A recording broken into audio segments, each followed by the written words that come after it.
اکثر 60-70% ہمیں یہی جواب ملتا ہے کہ ایک دور تھا جب ہم بھی انہی کی طرح تھے، اس پہلے طبقے کی طرح تھے۔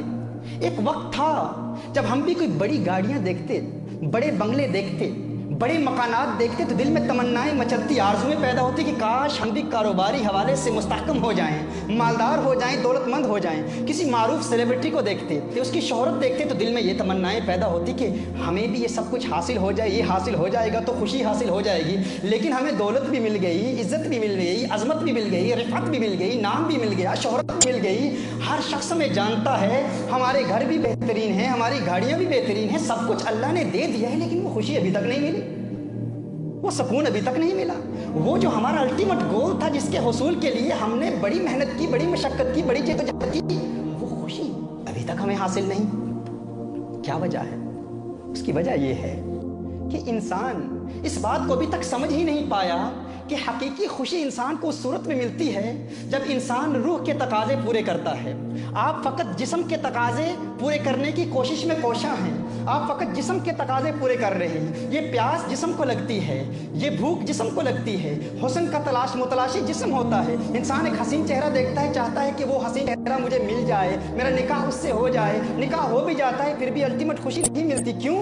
کیونکہ یہ جسم کا تقاضا ہے۔ جسم کا تقاضا اگر عارضی طور پر مکمل ہو بھی جائے، اگر تقاضا پورا ہو بھی جائے، خواہش پوری ہو بھی جائے، لیکن سکون دائمی نہیں ملے گا، عارضی سکون ملے گا، کیونکہ آپ غلط دروازے پر دستک دے رہے ہیں۔ آپ جسم کے تقاضے پورے کر رہے ہیں، آپ کی روح کو تو ان چیزوں کا علم ہی نہیں ہے۔ روح کیا جانے عورت کیا ہوتی ہے، روح کیا جانے کھانا کیا ہوتا ہے، روح کیا جانے پانی کیا ہوتا ہے، روح کیا جانے نام کیا ہوتا ہے، شہرت کیا ہوتی ہے، مال کیا ہوتا ہے، دولت کیا ہوتی ہے۔ روح کو ان کی خبر ہی نہیں، کیونکہ روح اللہ کی جانب سے آئی ہے، روح اس دنیا سے ہے نہیں۔ جو جہاں سے آیا ہے وہیں لوٹ کر جائے گا، اور اس کی خوراک بھی اسی سے تعلق رکھتی ہے۔ جسم دنیا سے آیا ہے، دنیا کی جانب لوٹ کر جائے گا، جسم کی خوراک بھی دنیا سے آتی ہے۔ روح اللہ کی طرف سے آئی ہے، اللہ کی طرف لوٹ کر جائے گی، اور روح کی خوراک بھی اللہ کی طرف سے آتی ہے۔ اور وہ خوراک کیا ہے، وہ غذا کیا ہے، وہ تمنا کیسے پوری ہوتی ہے، روح کی پیاس کیسے بجھتی ہے؟ فرمایا وما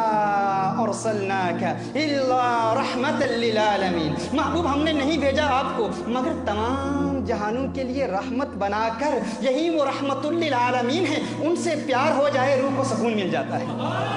یعنی حضور اکرم صلی اللہ علیہ وآلہ وسلم کا پیار انسان کو دائمی خوشی دیتا ہے، یہی روح کی غذا ہے۔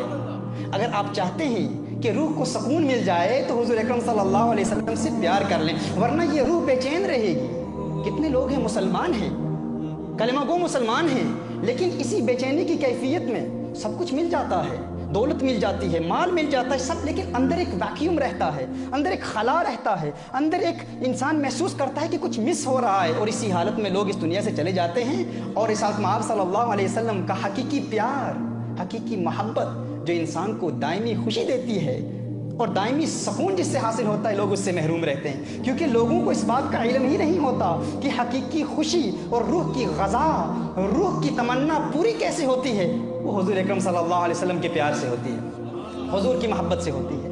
جب انسان روح کی خواہشات کی تکمیل کر لے، جب انسان روح کی خواہش پوری کر لے حضور اکرم صلی اللہ علیہ وآلہ وسلم کے پیار کے ذریعے، تو جب روح کی خواہش پوری ہوتی ہے تو انسان روح کی خواہش کی تکمیل کے بعد، وہی جب روح کی خواہش پوری ہوتی ہے وہ انسان کے جسم کے تقاضے بھی پورے کر دیتی ہے۔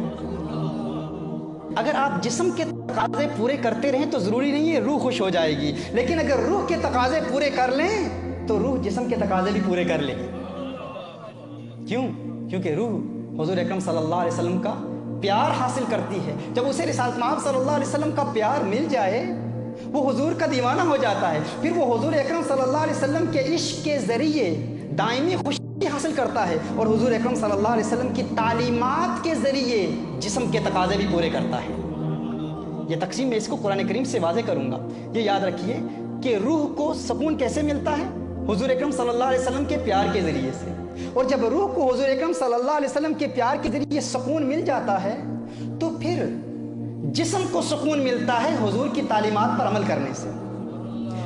روح کو عشق مصطفیٰ خوش کر دیتا ہے اور جسم کو تعلیمات مصطفیٰ خوش کر دیتی ہے۔